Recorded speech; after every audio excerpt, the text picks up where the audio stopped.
Great. I think we're live. So, if you were with me last time, we looked through the QRG, the Quality Raters Guidelines. Google updated the Quality Raters Guidelines. And there's a lot of changes. So, we went a whole hour, and this just got to the point where they talk about EEAT, the extra E being experience. And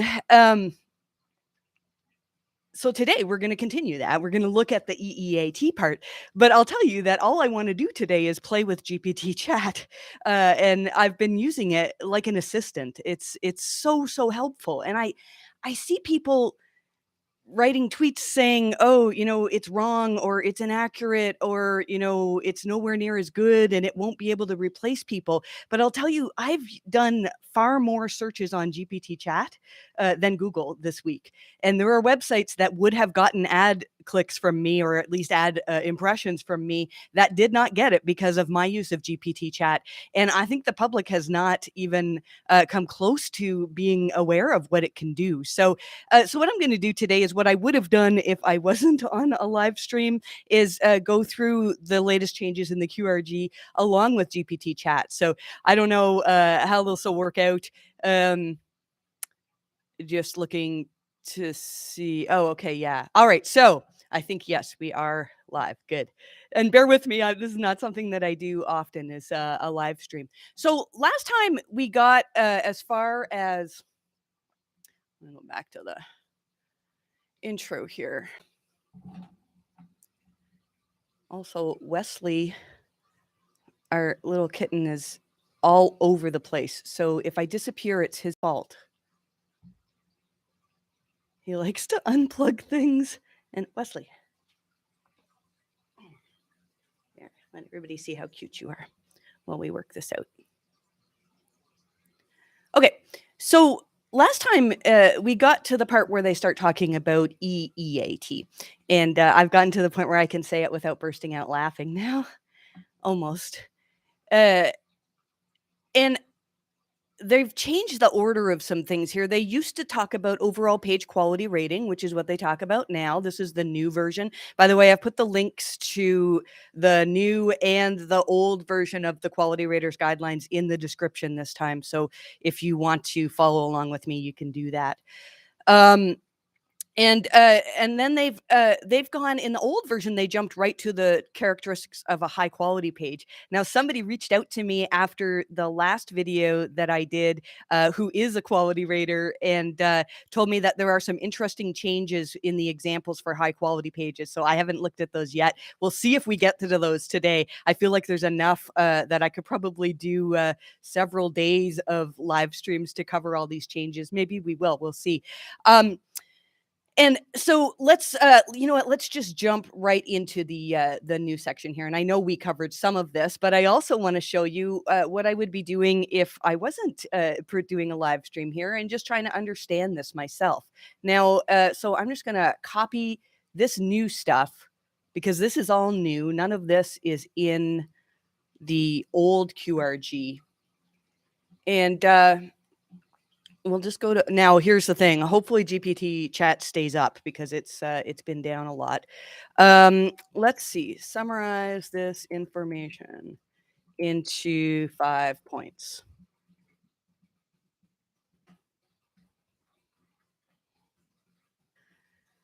Right. So here's, my article. Trust is the most important consideration in EEAT. Different topics. Now, of course, I'm not just going to take this as gospel. I'm using this as an assistant. It's almost as if I had an employee and I had said to the employee, can you summarize the changes in the QRG? Now, I think we'll get to the point one day where we can put the entire QRG into a tool like this, and it'll just instantly spit out the article that I need, but for now, I'm using it as something that I can take as a jumping off point. So different topics and page types require different levels and types of expertise, experience. So this is the thing we're going to talk about and how they differ, and authoritativeness to be trustworthy. The purpose, type, and topic of a page should be considered. Okay, so that's something we're going to keep in mind. This all sounds like it's legit. the website or content creator's own statements about themselves, independent reviews and references, and visible information on the page should be considered when. So this is talking about on-page signals for EEAT. And untrustworthy pages have low EEAT, regardless of how experienced, expert, or authoritative they may seem. There were a bunch of changes in the July update of the QRG that were talking about even if information came from a government website or one that you would think would be authoritative, because like it's a .gov, that it could still be considered untrustworthy. I think some of this is related to the new spam circumvention policy that says that if people are repeatedly spamming, they won't appear in Discover or top stories. Google can do this, and that's essentially stripping you of EAT or EEAT now. So let's actually look at this rather than just trust what GPT chat says. Uh, okay, and it's interesting. So everything revolves around trust for Google, and this is one of the most important things. I'm going to keep coming back to one of the discussions that happens on Twitter all the time when we talk about EAT is why is Forbes or Wirecutter sites like that? Why are they ranking for product review things when somebody on Forbes doesn't? Well, most of the time, the person who has written this article is not somebody um, who has experience. So we're gonna keep this in mind. I have some ideas. I think overall, a site like Forbes or Wirecutter, trust is the most important. So when Google determines that a query is something that really requires a high degree of trust, then it's already there in certain publications that Google trusts. I know you can point out like, oh, maybe Forbes, said something that was wrong sometime, but like overall, Google has trust in the domain. Now, but it's also possible that maybe it's link schemes that are helping them because there's all sorts of discussion there too. So I want to think that it is that Google actually just has enough trust in the domain, but let's see. I'm open to changing my mind on that. The type of trust needed depends on the type. Okay, so this is good. There's different types of pages. We talked about this in the last video that what you're going to do for trust is going to be different depending on whether you're a store, whether you're writing about product reviews, and what's needed for trust is going to be different. Informational pages on a clear YMYL, your money or your life topic, would be if I'm writing about a medical topic, then it's very important that users can trust the information that's on the page. And then social media posts that aren't YMYL, they might not lead a high level of trust. Now, does that mean that EAT is not important at all? It doesn't. Google told us recently that EAT and now EEAT is a part of everything, every single query that's done on Google. It's just certain things will be weighted more depending on whether the query requires a certain amount of trust. Okay, experience. So, again, we could do summary on GPT chat. Oh gosh, highlighting is fun on PDFs. We can just ask it to summarize. We'll get to better stuff soon. All right. Experience refers to the extent to, that's not really summarizing, you're making it just as long. It's not always perfect.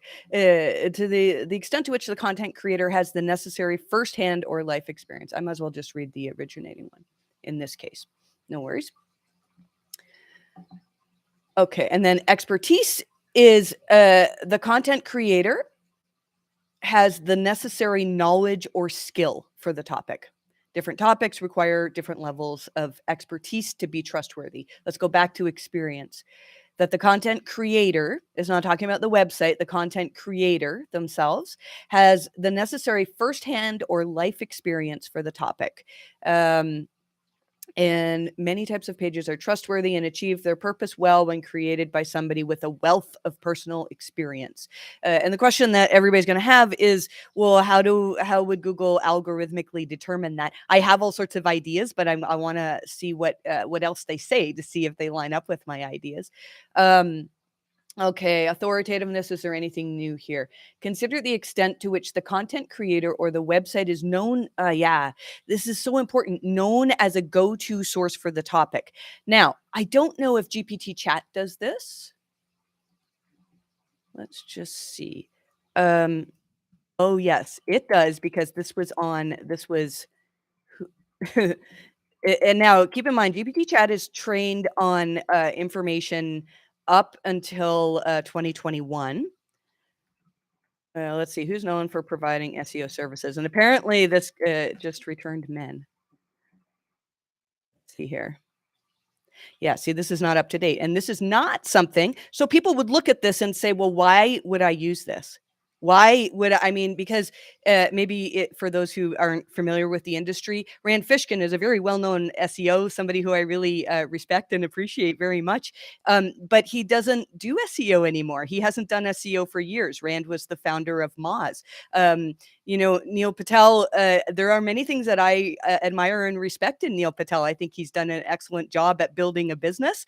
There are a lot of things that I disagree with about Neil Patel, and most of the industry has that I'm aware of has some issues. Like there's Brian Dean is not doing SEO anymore. So people would say, well, GPT chat is inaccurate, so why would anybody use it? Imagine when Google has their own version of chat. They already do. Lambda is, from what I've heard, is better than what GPT Chat is, and Google is already connected to, it's an information retrieval system that can retrieve things in real time. I don't know exactly how things will work, but I don't think it's a stretch that one day when people type in who's known for providing SEO services or who can I hire to do plumbing near me, that I don't need to go to Google for that. I can just type it into GPT chat. So let me, I don't know how well this will work uh, live here. Oh, yeah, okay, I'm logged in still. This playground is what GPT chat was before GPT chat. And I don't know if you can still do this for free. I signed up for a free trial or whatever and then used it up very quickly, and now I pay for it. And I'll tell you, I was using it like all day long, and the bill that I got at the end of the month was $3, I think. So it's not very expensive at all. But I did a search for um let's see, some companies that are well known for providing SEO services. Let's just see if this does a better job. Okay. This is wrong still, because Moz doesn't provide SEO. Some of these companies do. Um, Tell me why you chose those. This is becoming a GPT chat discussion rather than QRG, but I'm sure some people are interested. Okay, I chose these companies because they're industry leaders in the SEO services space. They have a solid reputation for providing SEO strategies and helping their clients achieve their desired objectives. They have a wealth of experience. These are EAT, right? And so this is OpenAI trying to approximate EAT. I can sort of, this is a leading question here, but is what you're talking about EAT? Oh, maybe not. No. Okay. Well, the the concepts are the same though. And what I'm trying to get at is when Google puts their own version of this on the internet, and we can talk about whether Google's going to do that or not. There's all sorts of it'll cost them a ton of money. It'll also cost them a ton of ad revenue. But if Google doesn't do it, somebody else will. I saw a screenshot of something. I don't know if it's accurate or not. Apparently, it had been removed, saying that Bing already had plans. Bing is in partnership with OpenAI. Bing already has plans in the next year to apparently, we don't know this for sure, to implement some type of AI generated chat in the search results. So, and Google is apparently on code red right now, trying to figure out what to do. And I believe that one of the reasons, this is I'm writing about this in newsletter that'll be out tomorrow.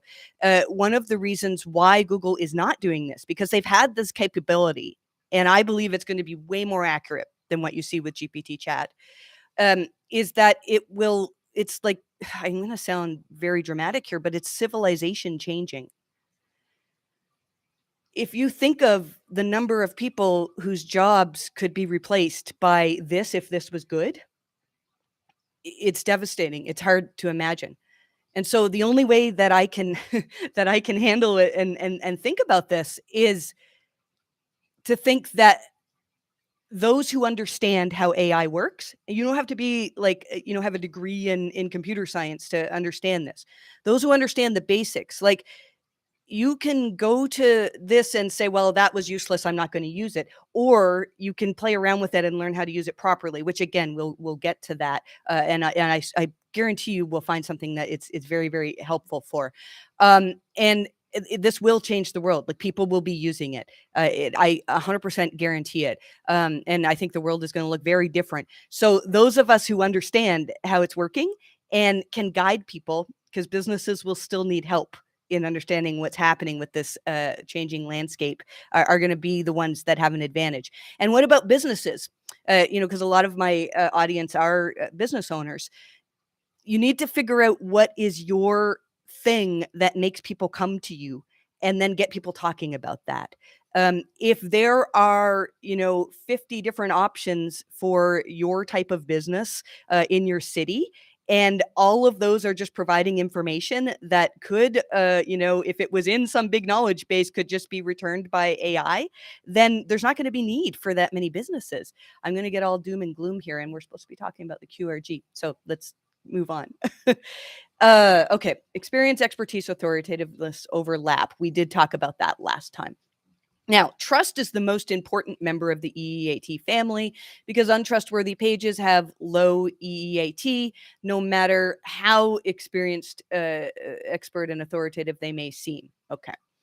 All right. So here are the things that are important to page quality rating. And this is probably something that I'll put in my course and in my new process for analyzing sites is if this is what Google says is the most important thing to page quality, then we want to be paying attention to this. So we're going to look at number one, what do the website or content creators say about themselves? And as one of the first things I always look at on a website is your About Us page. And just, are you demonstrating that you're good at what you do?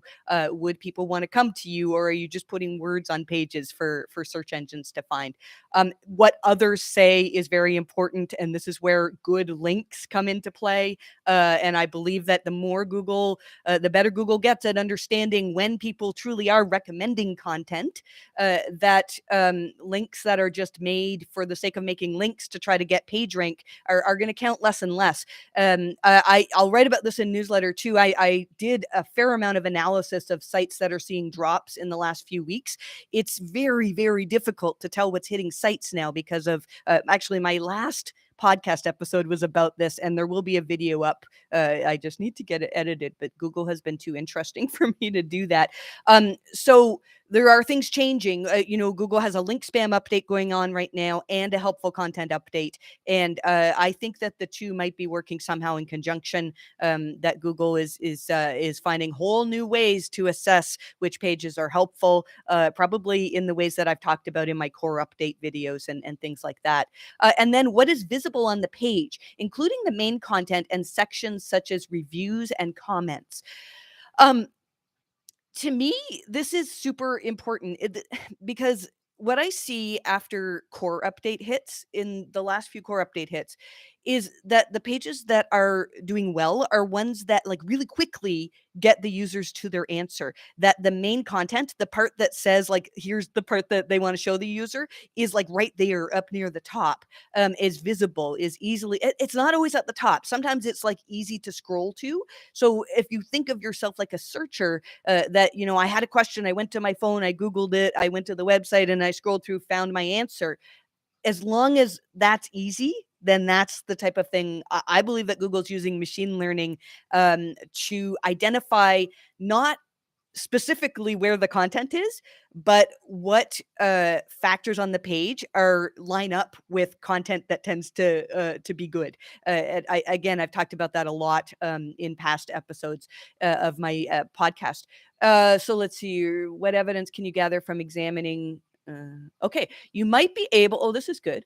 For example, you may be able to tell that someone is an expert in hairstyling by watching a video of them in action styling someone's hair. I think that that's something that is important. And I think that a video of you doing your craft, whatever it is. I'm thinking of a very good friend of mine right now who has a website that's a hobby website, and they sell these things that people do hobbies with, like think painting, that type of thing.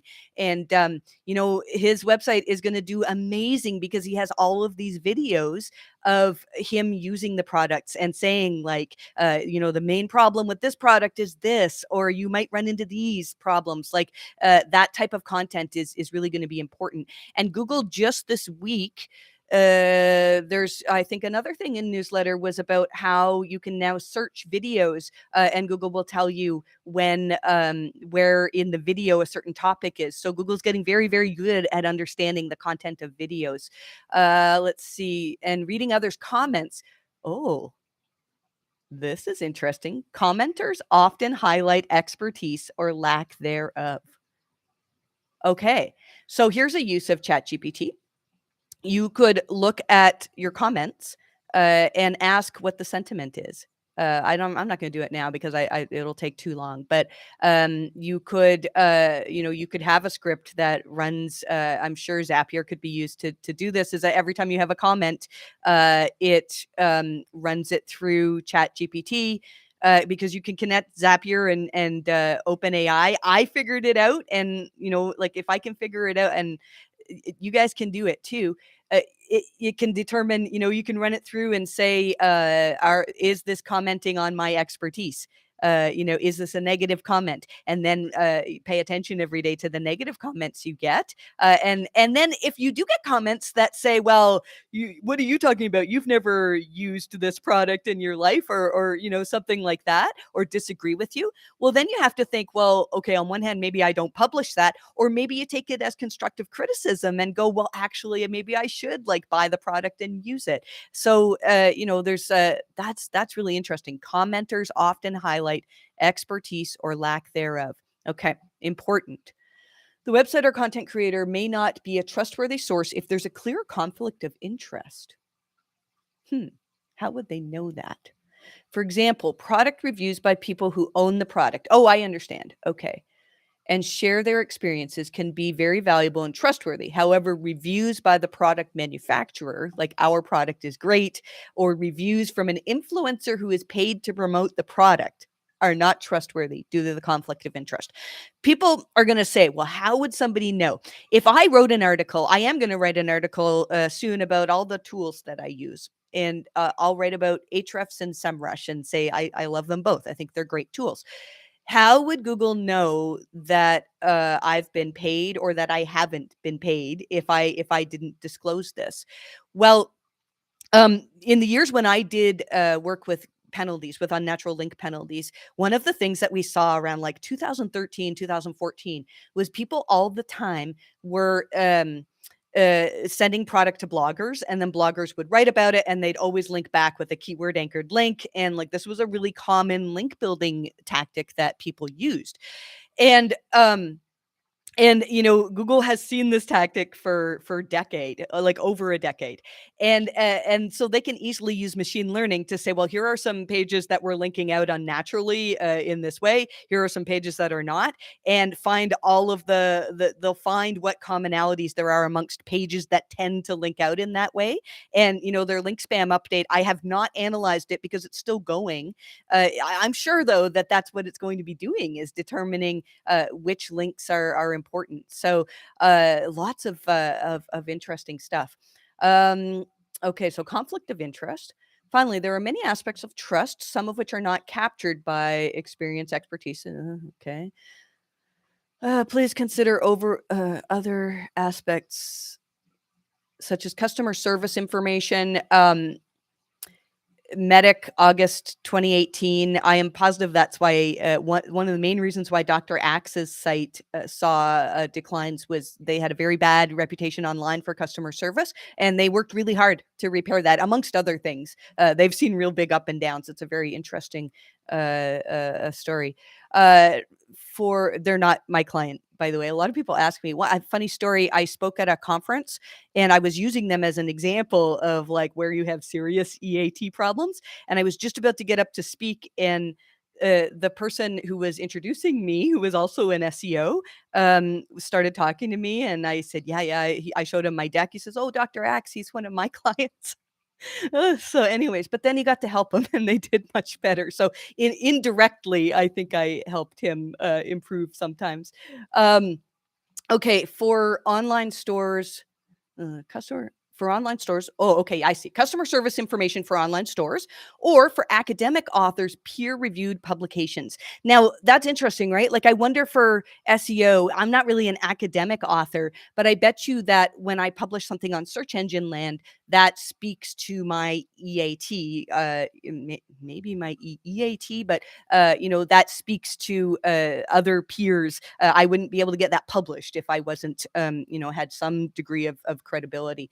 If a page is untrustworthy for any reason, it has low EEAT. All right. Okay. Experience or expertise. So this is interesting. So I'm going to take this, and first of all, I'm going to again ask Chat GPT. I call him Eddie sometimes, like Eddie the shipboard computer from Hitchhiker's Guide to the Galaxy. It was also I had a dog named after Eddie. Um,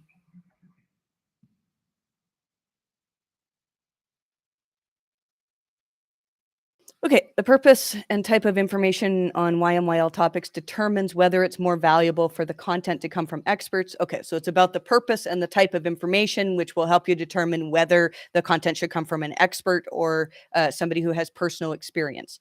All right, so that's basically the summary of what they're saying here. So YMYL topics are created to share personal experiences, often regarding difficult life challenges.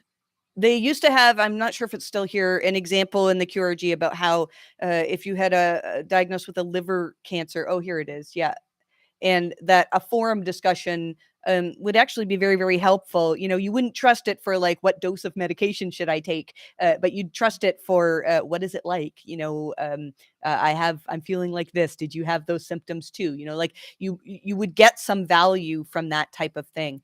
Pages that share firsthand life experience on clear YMYL topics may be considered to have high EEAT as long as the content is trustworthy, safe, and consistent with well-established expert consensus. We've talked about this a lot. I have an article on the June 2019 update. It starts off about diversity, and then because there were two updates at that time, and then it talks about how Google could possibly measure expert consensus. I think my theories on how Google does that has changed a bit, but it's all throughout the QRG that, and that doesn't mean that like oh, a chiropractor site is never going to rank because some doctors don't believe in chiropractic medicine.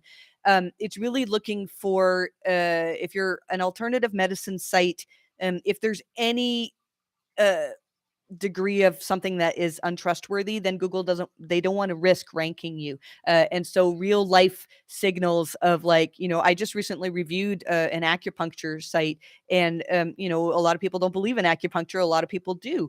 And it didn't suffer at all with these consensus updates because everything was, backed up by, there's lots of documented stuff on acupuncture. It wasn't a hokey site and they've been in business for 20 years selling these products to people and services. So real life, if people would trust you in real life, that's what you're trying to replicate. Okay, so okay. In contrast, some types of YMYL information and advice must come from experts. That makes sense. Interesting YMYL topic: sleep challenges when pregnant. Safe and non-medical tips and tricks for sleeping in the last trimester of pregnancy, provided by people who have personally struggled with this challenge. Okay, though that's experience. Okay, and then advice that's best left to experts is medications, like I said, that are safe. Okay. Liver cancer, we talked about that. Treatment options would be best left to experts. Filling out tax forms. A humorous video about the frustration of doing taxes. I could write that, although I haven't done my own in a long time now. It's my like least favorite thing in life is to talk about taxes. Instructions on how to fill out Tax forms. Okay.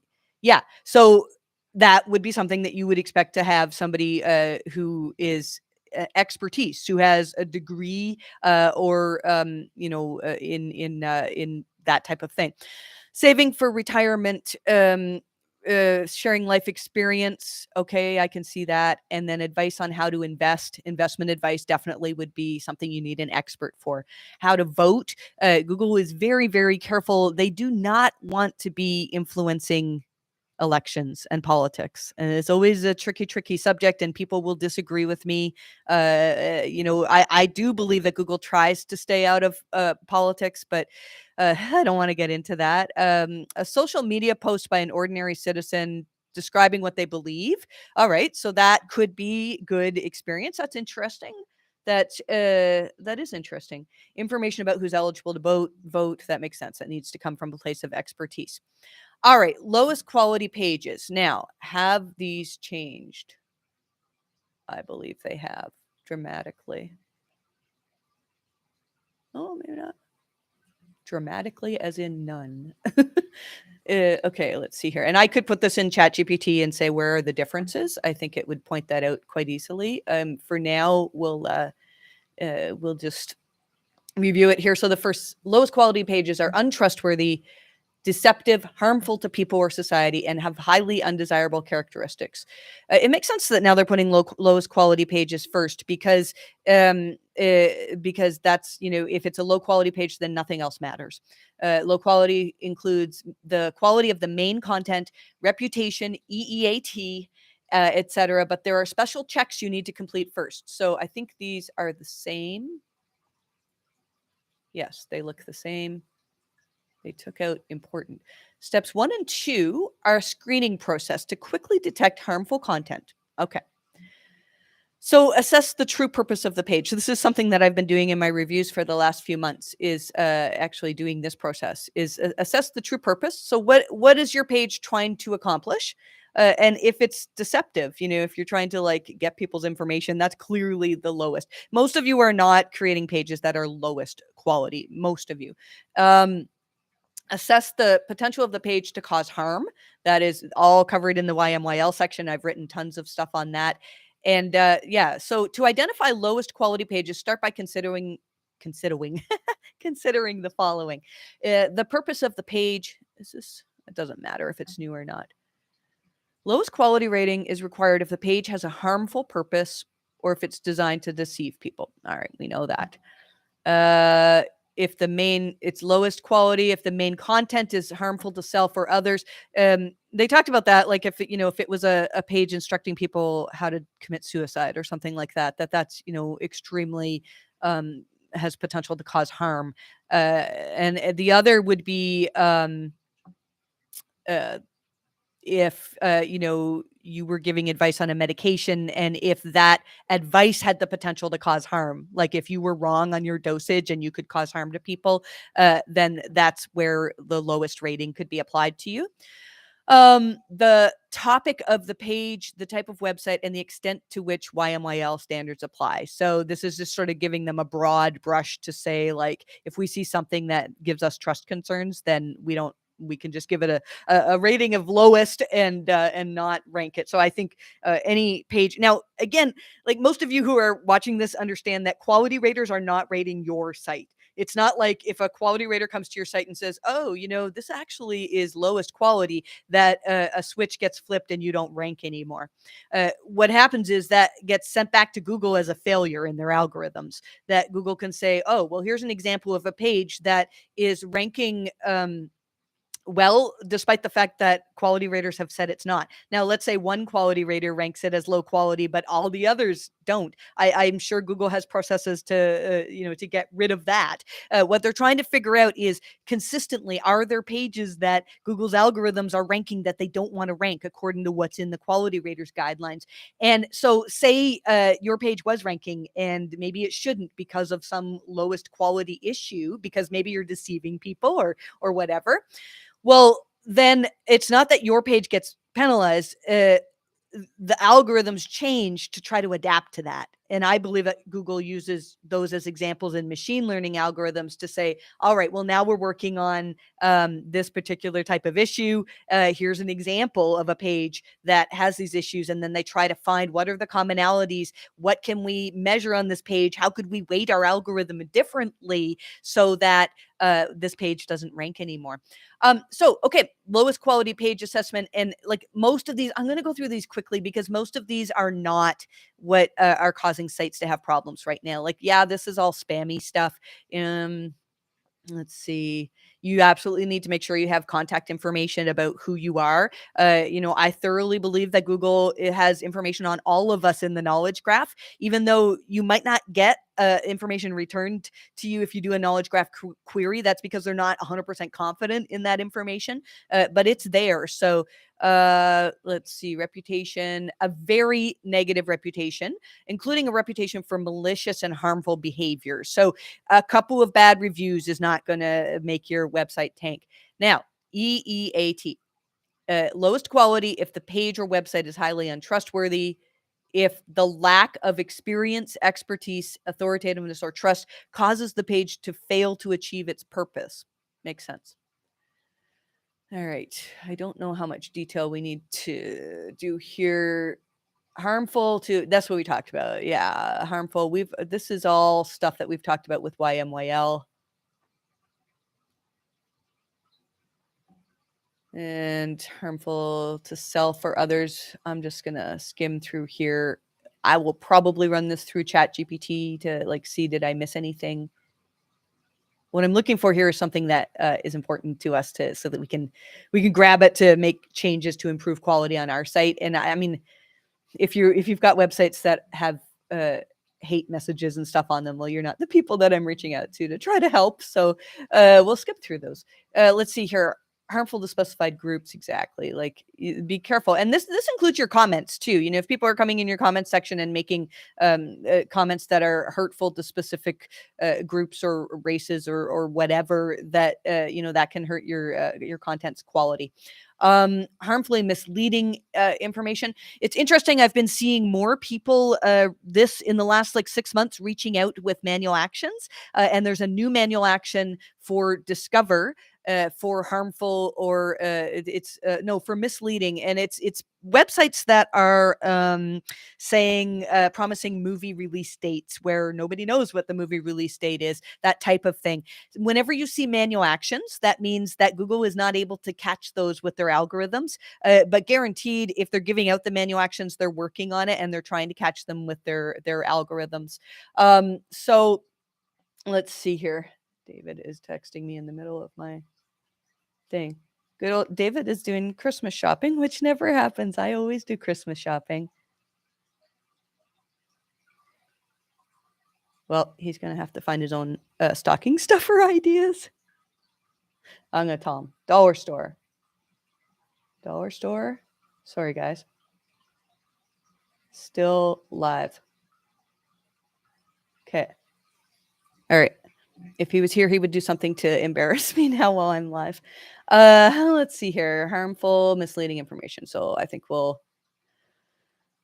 these are good to know, like claims that 9/11 was planned by the US government, things like that. If you're writing conspiracy type content, then this is the type of thing that Google wants to protect people. They have a whole document called Google's Guide to How They Fight Disinformation, which was one of the first places where they started talking about EAT and their algorithms. And that's all, this is highly, highly on their radar. Some types of information are subjective, debatable, unverifiable, inconsequential. Okay. Pages that aim to persuade others that a certain position or perspective is correct. All right. Well, I think they're really trying to go after conspiracy and really harmful information. If you have a knitting debate or something like that, I think you're okay. Okay, untrustworthy. I'm mostly interested in getting to the trustworthy stuff. So lowest rating, blah, blah, blah, blah. Your assessment may also be based on a lack of critically important information. This is important. For example, so one of the things you could do is if you were hit by a recent update, you could go to GPT Chat and you could put in maybe the content from your homepage and just all in quotes and then say, according to this information, and copy and paste this. Why is this website untrustworthy? And then copy and paste your homepage information. And often it will tell you. Let's see here. A single page might seem odd, okay, but don't be concerned. If you see a pattern of what appears to be deception or manipulation, or become concerned about your own safety, please use the lowest rating. All right. Okay. Inadequate information. We've talked about these before. I don't think there's anything new in there. Let's see. By the way, you guys are welcome to leave comments if you want. I'm checking every now and then, and if I miss something, then put it in there. Or if you have a thought that you think would help other people, I'm happy to read that out. Okay, lowest EAT and lowest reputation of the website or content creator. So if the EEAT of a page is low enough, people cannot or should not use the main content of the page. If the page on YMYL topics is highly inexpert, it should be considered untrustworthy and rated lowest. Use the lowest rating if the website or content creator have an extremely negative reputation. This is what I think happened with Dr. Axe, and that he reverted. Here are some examples originally. Okay, examples that should be, yeah, these are not new examples. I've been through these many times. Deceptive page purpose and main content design. I'll read these at some point, but this is not the interesting part. Malicious behavior. Okay. Spammy web pages. Is that new? Let's see here. Just the section. They've changed the wording a little bit. They've added the Google Search Essentials guidelines, which is it used to be the Webmaster guidelines, and now it's open all the time. That's this helpful tab right here. Is it's almost always these guidelines are really everything that Google is trying to replicate in their algorithms. These summarize the quality rater guidelines really. Um, so. It's a good reference for non-website owners to learn more about different spam techniques. I have a book that I just recently wrote on the October spam update. The recent spam update that we're going through now is different than the October spam update. I will have more information on that out whenever I can. It's still running, so there's going to be a lot of analysis between that and the helpful content update. You do not need to develop spam recognition expertise or use special spam identification tools. That's interesting. They used to. I think that Google has enough confidence in Spam Brain now that that's not what they're testing. That's not what they're spending their time with their quality raters on. Okay. Is this new? Cannot determine a purpose. You know what? These are all things that are not the exciting things. So, copied main content. It will be interesting to see if anything changed here. I bet. Yeah, they added with no added value, because this is an area that I think most people should read, especially if you write content that is essentially rewording everybody else. So I write a newsletter, and a lot of what I write is also written on Search Engine Roundtable. It's on Twitter. Like, I just aggregate information. And what makes my newsletter valuable to people, that people pay for it, is that I add my own firsthand expertise. So I'll add, what I'm doing right here adds to the body of experience that I have. And I think a lot of people are your main mode of action for SEO is to figure out what everybody else is doing, do the exact same thing, and then try to get links to it. And Google really, really wants to reward, if we look at this helpful content, like, does the content provide original information, reporting, research, or analysis? Does it provide a substantial, complete, comprehensive description of the topic? Does it provide insightful analysis? Like, this is what they want to reward, and yet we're still writing stuff that's like essentially copied from other places. So let's see, content can be embedded. That looks like that's new, and uh, Interesting. So if you embed content and there's no significant original content or value added to the page, then that's something that is low quality or considered copied content. Um, okay, let's see here. We won't go through all of this because again, it's something that I've talked about a lot. I think that looks all. Oh, something changed in here. They took something out. Let's see here. Images may be cropped or videos might be segmented. These are these types of changes are done deliberately to make it difficult to find. Really, like if you're deceiving, then that's the type of thing that Google's trying to get. How do they determine? Now, this is interesting. Is this new? No. Still interesting though. This is worth looking at if you have content that you're not sure if it's unique or not. Again, it's not the stuff that I want to get to today. But I think the point that I want to get to is that Google's getting way better at determining when content is unique. So, examples of the lowest quality pages. Let's see here. Okay, have these changed? We won't go. We'll just see if any of the examples have changed. I don't think that has. These examples are really good to click on. When we find one that's new, I'll click on one. Okay, I think these are all the same. Miley Cyrus is dead. No, she's not. That's been in so many of my talks. Okay. I think all of these lowest quality pages seem to be the same.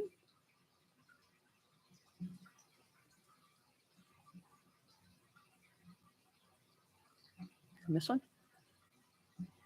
Survey page. Web page content. It's when they add one that you want to pay attention because that means something. Is this new? Lowest by Xanax. Oh, no, they took one out. I find I don't get a lot of value when they take stuff out in figuring out why they took it out. That's the same.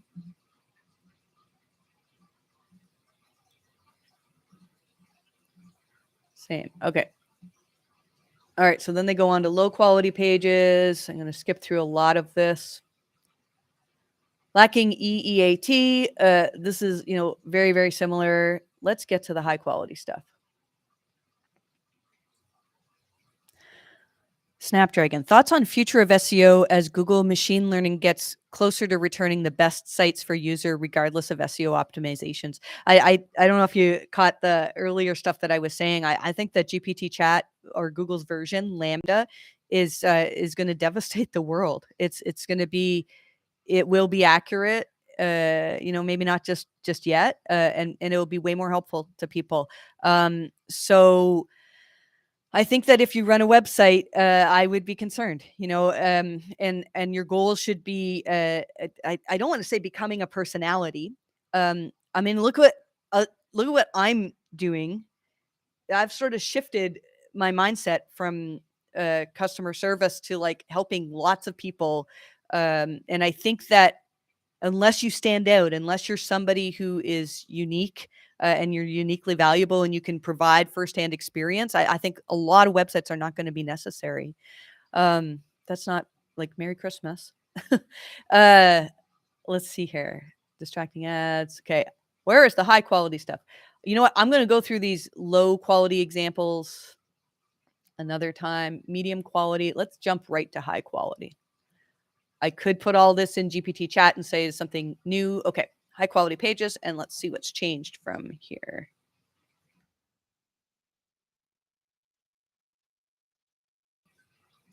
High quality pages serve a beneficial purpose and achieve that purpose well. They exist for almost any beneficial purpose.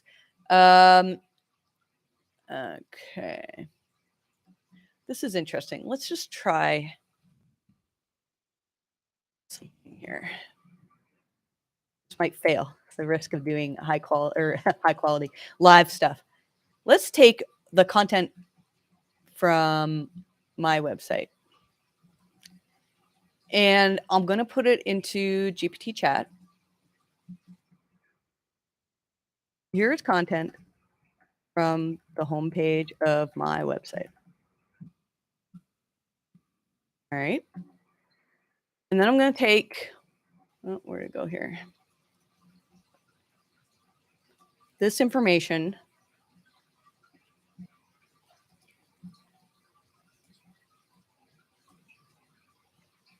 Ah, now, this may not work. I also might not be high quality. I got a lot of changes I need to make on my website. All right. Where did my chat go? There we go. Okay.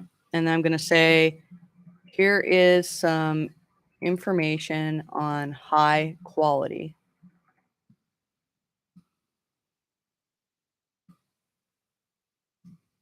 According to this information, where is my page lacking?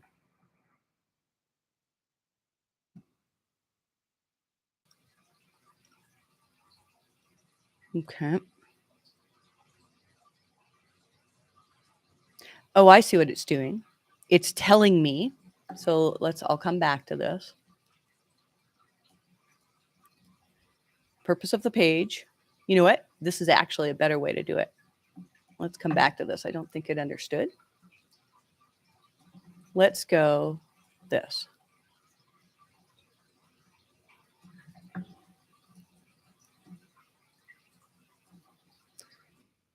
Fill out this chart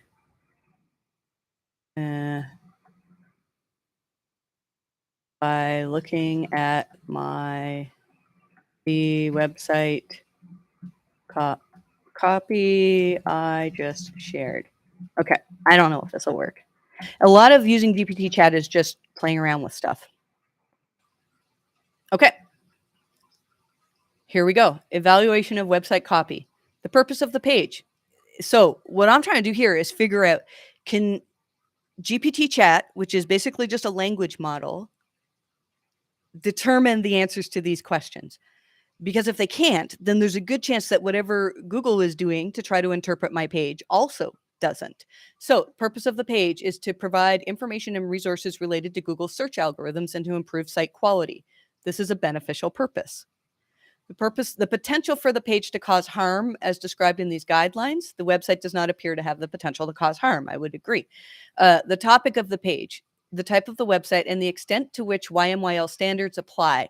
The website covers topics related to SEO and improving site quality, which do not fall under YMYL topics, which is actually correct. I used to say it did, and we had some discussion, and that's a whole, I could go on for a while about that. The title of the page, the website's pages have title. Now, here's something. It's possible that it makes stuff up. Like if it can't see the title of the page, and this is one of the problems with GPTChat, is it can hallucinate. It's called hallucinating. I did a tweet recently where I asked GPTChat to make a conversation between Barry Schwartz and John Mueller explaining why cheese is a ranking factor. And it gave a very convincing and funny conversation about that. So again, you can't take all of this as 100% true. The role of ads and supplemental content. The website has ads. I don't know if it does. Well, maybe it advertises my book. Information provided by the content creator. It includes information including Marie Haynes's background and experience in the industry. There's also information about customer service for the paid version of the newsletter. Overall, based on the information provided in the website copy, this website appears to meet the criteria for high quality page. So if it was lacking, well, let's see here. What could be added to improve it even more? Okay. Expand on the purpose of the page. The copy mentions that high quality pages serve a beneficial purpose, but would be helpful to explicitly state what the purpose is for the website in question. This could involve explaining the specific types of information or services the website provides. You know what? It's true. Provide more detail on the topic of the page, offer more information about the content creator.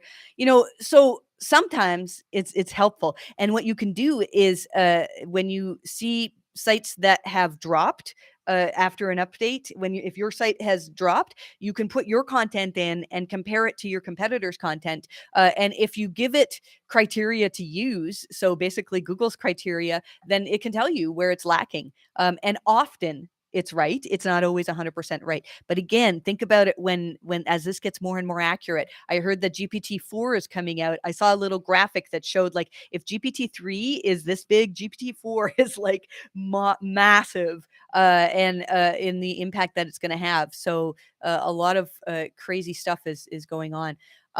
Okay, where are we at here? So I got distracted. High quality pages. So these are the things that make up a high quality page. High quality main content, and this is important, should be satisfying for people visiting the page. I know you're like, well, what does that mean? How do I know if somebody has been satisfied? You can look at things like your bounce metrics. That could be a goal, is to try to improve how long people spend on your page. Try to improve whether they exit or whether they continue on to other pages on your site in ways that are legit, not trying to like disable the back button or something like that.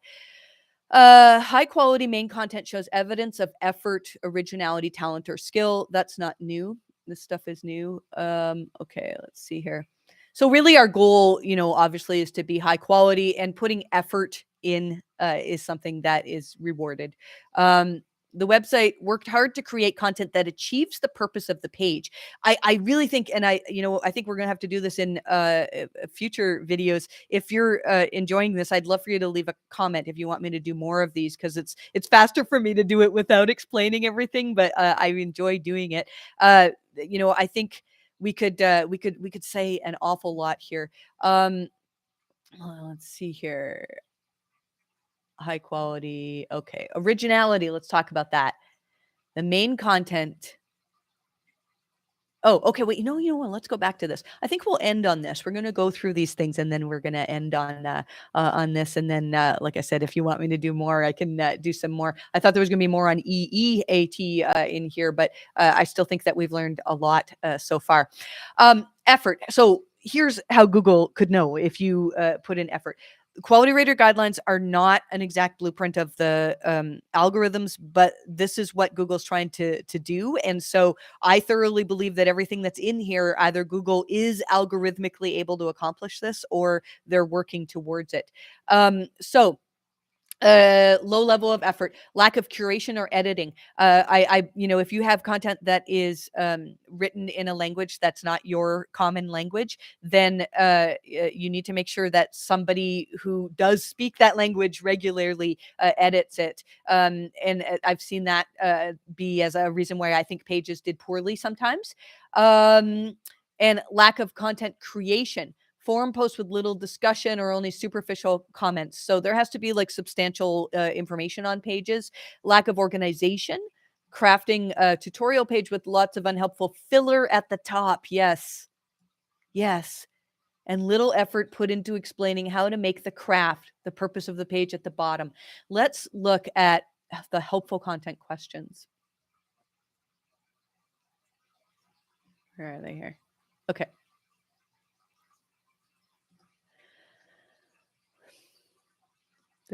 There's a reason why I'm doing this.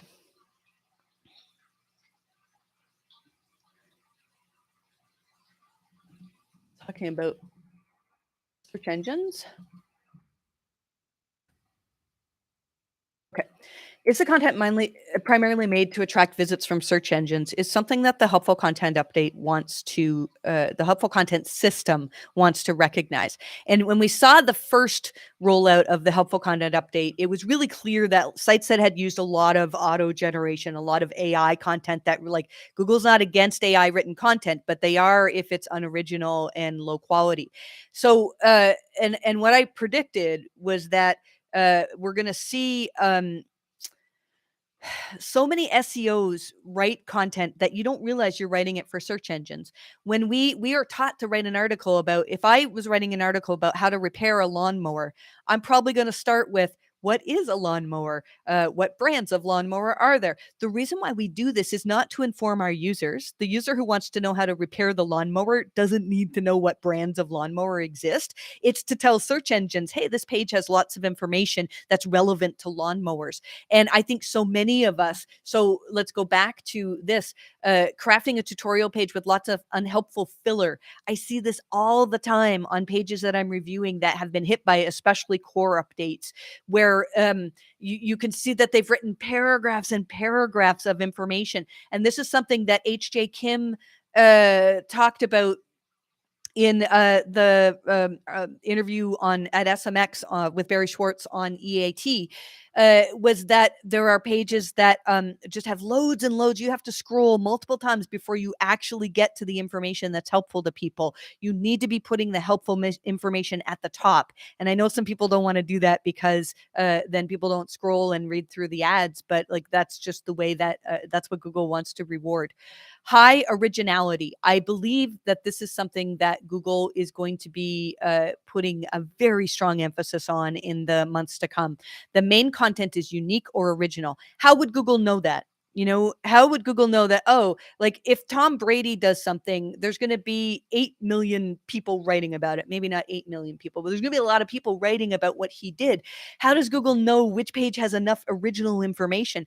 I believe it's all connected to entities and to Google understanding topics and subtopics. So, like, if you're known now, if I wrote a really great article about Tom Brady, it wouldn't rank because I am not known for, I don't even really know much about him. I just chose him because he's on my fantasy football team and sometimes gets me points. He hasn't done that well this year compared to other years. Um, but let's say you were known for writing about sports and you wrote an article and so did all of the top sports websites. What would make Google be able to understand that yours has unique original information?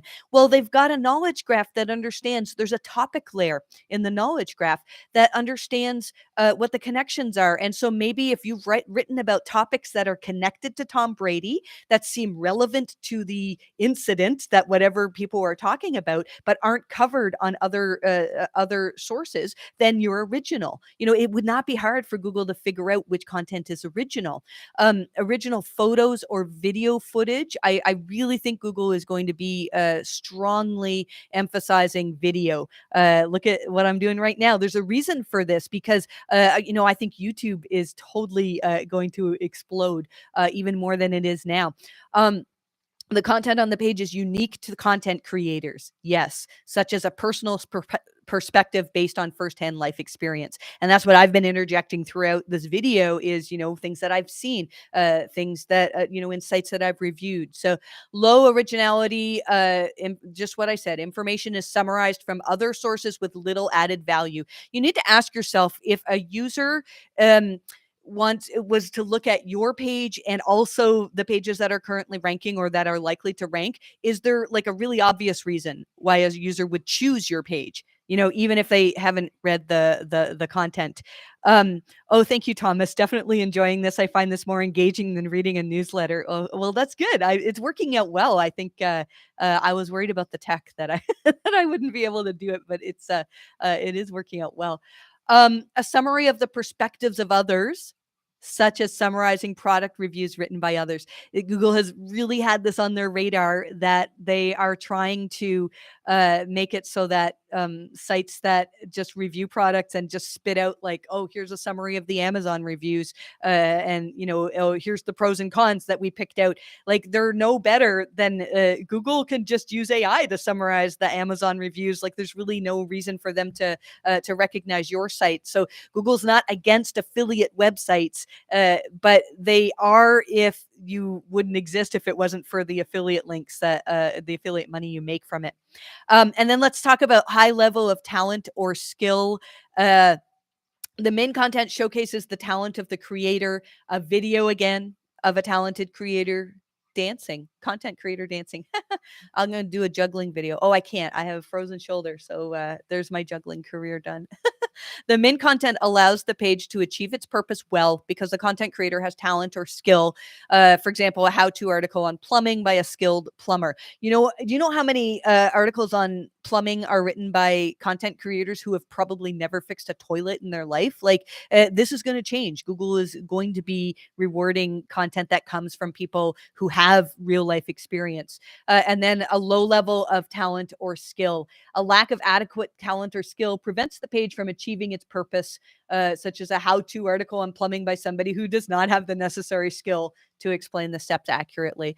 So let's just see here. Oh, and this is the EEAT stuff. Are you kidding me? Let's just look at that. I can't stop.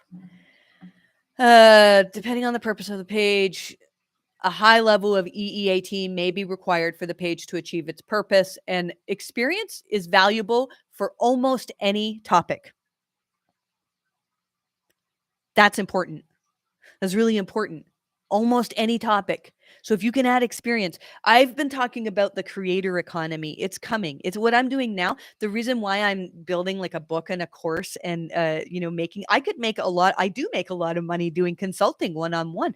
But the creator economy is going to blow up. There are so many people who need to learn things, and it's the way. So if you have a skill, if you're an SEO who's watching this, or then this is your chance. The world is changing. This is your chance to become known as somebody who is really helpful to people. And I think that with whatever the world's going through, whatever the world is going to go through, we can sit and judge everybody and be mad at the whole world, or we can have some joy and try to figure out what's happening and learn it. And those are the people that are going to succeed. At least that's what I tell myself. I'm trying to not think of all of what's going to happen in the next few months. Okay, let's finish this up here. Social media posts and forum discussions are often high quality. This is interesting that Google puts this right in like the very first line on experience. So people, they've heard the people saying that, they just append their search with site:/reddit.com to find things. Google's going to start being able to recognize when there's good, high quality, helpful advice that comes in forums and ranking more forums. It might be a good time to start a forum or like a membership site, huh? Yeah. When they involve people sharing their experience, from writing symphonies to reviewing home appliances, firsthand experience can make social media post or discussion page high quality. Okay. Um, let's see here. Shahid, hi Marie. Hope you are well. Do you think you can make a bulk of pages with AI and we will get topical authority and we can rank keywords in the niche? This is a subject to discuss because people are doing it, right? This is the new thing is topical authority. And topical authority means, I think it's good. Google recognizes that my website, for example, writes lots of stuff on EAT. And so I have topical authority on EAT. And what some people are finding is that you can use AI because it's written with natural language processing. Algorithms that read natural language processing really like AI written content, and there are ways that you can write it well so that Google's algorithms really, really, really like it. Here's the thing, though. That's why they put experience. Like, it's not a coincidence that they're putting experience into the algorithm and that they're making it one of the most important things. It's the first thing on this list, right? Is because that's what separates. I don't know how people are going to try. They're going to write AI content, and I could go to ChatGPT right now and say, well, let's do it. Write an article about fixing a toilet that demonstrates firsthand experience strongly. Let's see. I don't know if it's the as a plumber with over 15 years of experience, I've seen and fixed it all when it comes to toilet issues. Here's a step-by-step guide.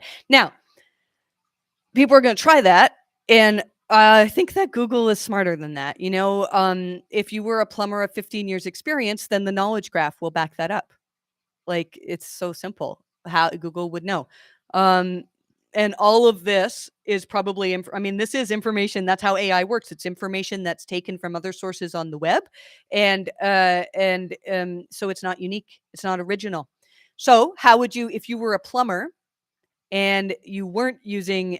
So the answer to the question is no. That AI written content en masse. I don't see how you can add firsthand experience en masse. I guess people will start making AI generated video to try to do that, but like it's gonna be difficult. So how could you demonstrate firsthand experience? Well, if you're a plumber that fixes toilets, just do videos of you fixing the toilets, and make sure in each one you talk about something that nobody, that people just wouldn't know, something that comes from your experience. Um, Let's see here. Is there a list for GPT chat with commands that we could use? I don't know that there is. In newsletter every week now for my paid subscribers, whenever I see somebody using GPT chat in an interesting way. This week I've got there's something about using it for rejects or regex. Sorry, I can't. I always say rejects. It's regex. It's one of those words you'll never say like out loud, right? Um, and what else? Somebody used it to teach them the right schema. I did a thing where I needed a script for a tool that I'm building, and I asked it, write me a script. What was it? A Google Apps script I'm not gonna tell you. I'm gonna tell you what I'm doing in my tool. That's gonna come out after. I mean, you can do tons. But no, I haven't seen a good guide for commands, and I think you can really, really push it. Like I've only really scratched the surface with how I've been using it. I use it. You can put in a medical journal article and say, how does this relate to diabetes, or like, there's just so much that you can do with it. What's your theory on why YouTube is going to pop even more? Oh, because of the creator economy. If you look up, you don't have to Google it because you got Eddie here. Creator economy. It's the emerging trend. What? I'm gonna go into podcast mode here. You don't know that the last podcast that I wrote, like at least 50% of it was completely me reading what GPT chat wrote. The creator economy refers to the emerging trend of individuals creating and distributing their own content, products, and services online, often through platforms like YouTube, TikTok, Patreon, and Etsy. Creators in the creator economy often use social media and other channels to build a following, share their work, and monetize their creations. So, like, basically, it's what's coming is people will be clamoring. There's so much information online. You either want an answer that comes from AI or you want an answer that comes from a person. And where are you going to get that answer from? I could put information on my website, but my website doesn't have the reach that YouTube has. I could put it on YouTube. Right now, I have just over 2,000 followers on YouTube, and I'm not going to tell you how much money I make from selling books and courses. It's not a lot. I wouldn't be able to survive on just books and courses alone. But I think the day could come where I have 100,000 followers on YouTube. And now, I would make way more money with my books and courses when that happens. There is so much potential for people to sell their experience and to help people online. Now, if it's not YouTube, though, it's going to be Twitter. And people give Elon Musk a hard time for so many things. Whether or not you like the man, he is absolutely brilliant. He's like created whole industries. And his plans for Twitter are the creator economy. He's going to make better video than YouTube. Apparently, people are like, "Well, it can't be done." The man went to space. Like, he can do this. And then he's going to monetize creators, allow them to monetize. Sorry. And so when I have my course, let's say YouTube, or not YouTube, Twitter allows me to put up videos. Well, and you can just click a button and you've already connected your bank account to Twitter because you have Twitter Blue. Who knows? Maybe it's all, involved in cryptocurrency soon. And then it's all connected, right? You just click a button and you've got my course and I've got money in my Twitter bank account. And there we go. Like the creator economy. And the other thing is Twitter has all of the world's experts are already there. And so we're going to be seeing, I think, a battle between Twitter and YouTube. But what makes it even more interesting is that the next generation is already on TikTok. So my daughter has as many followers on TikTok as I have on Twitter. I always say to her, "Well, how much money are you making from your following?" It's nothing right now, but she's learning, right? And when she does a search for a recipe, she doesn't go to GPT chat or to Google. They go to TikTok. So and that is the creator economy. Anyways, I could go on about this for a whole other episode. Um, let's see here. Yeah. Okay. I think we almost finished. Let's just finish up here. What from writing? Okay. From writing. Okay, we did that. Expertise is required for certain topics, from hobbies to photography. So it's not just that you require a degree. It's not just doctors that need to demonstrate, or lawyers that need to demonstrate their expertise. Having expertise. So being recognized as a photographer, like I do photography, but you wouldn't want to trust my advice on photography online. So how would Google know that you have expertise? That's probably all based on what other people say about you. We've talked about that a lot. Okay, authoritative pages, government, tax websites, blah, blah, local businesses, organizations, maybe the go-to source. I have a video a few months ago on using about this result, the three dots. Let's quickly do that, because every time people get blown away when we do this, or when I do this. If I Google myself and click on these three dots here, and I go to more about this page, Google tells me what I've said about myself from my Google business profile, what other people say about me. I was in Search Engine Roundtable. I'm on podcast episodes. Like, people have interviewed me. So there's evidence online. Now, if I was one of your competitors and you're trying to rank against me, then, you need to get mentioned. And here's some examples of places where Google seems to like these mentions. And then you can look at individual pages and you can see, all right, so Google thinks that the topic of Marie Haynes is closely connected to the April product reviews update, the September core algorithm update, and then also they've got my SoundCloud there too. So, if these don't line up with the topics that you want to be known for, then you need to be publishing more content and getting known for those topics. Like, it's really all about getting known by people for covering the things that you cover. So being the go-to source, authoritative source for that type of information is important for a lot of queries. And then trust, of course, is the most important thing. If there's financial transactions, it's funny because we had arguments about whether, if you sell like pens or something that cost a couple dollars, whether you're YMYL. I've always said yes, because you have to take somebody's money. But some people say no. I don't know. I think if you're not sure if you're writing on YMYL topics, assume you are, and just regardless, EAT is important. EAT is important for every single query. So you should just assume that it matters. Let's see here. Well, not all pages require a high level of trust. A trustworthy page is often a satisfying one. Interesting. This is super important. Think about the topic of the page. What kind of EEAT is required for the page to achieve its purpose well? So I think that's a good place to end this. I thank you if you've joined me live on this. And let me know if you want me to continue. I know there's more in the QRG. I'll be writing my thoughts on EEAT, on the extra E in newsletter. You can get that at mariehaynes.com/newsletter. Might as well pitch my book. mariehaynes.com/book is my book on the QRG, and how my team and I for years have used it as a checklist, essentially, to assess site quality. I have a new version that'll be coming out in the next couple of months. Although Google's been very interesting, it's making it hard for me to get a lot of writing done. So thanks so much for watching this, and I wish you the best of luck with your rankings.